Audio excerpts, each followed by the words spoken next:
Gente, esse é o Guilherme Boca, mas tá muito folgado, vocês estão entendendo? Ele tá mostrando o dedo do meio. Guilherme, é feio isso?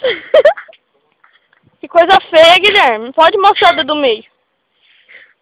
Tem que mostrar o dedinho. Aquele ali. É... O dedo desnutrido. Eu não sei se dá pra ver, mas tem uma pessoa atrás daquela árvore. Eu nem sei o nome dele, mas é amigo do Guilherme. Como é o nome? É o nome dele, gente. É isso aí que eu não entendi porra nenhuma, mas é o nome dele. Tem uma bola... Ah, não, é uma folha, só que era bolinha.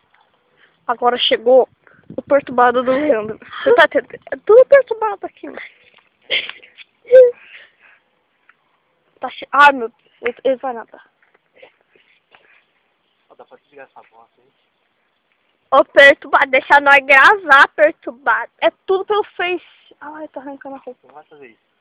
Eu vou pegar a roupa desse correndo. Vai de lado? Não? Ah, só na hora que entra. Não foi de lado.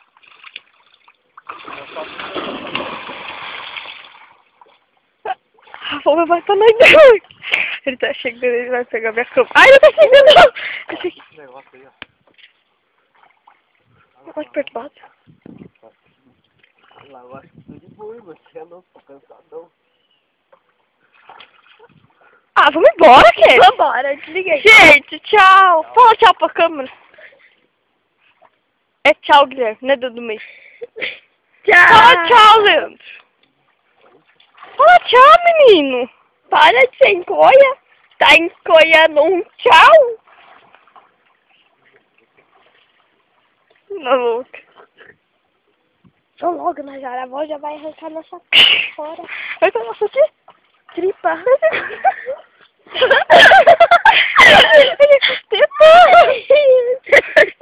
Teta.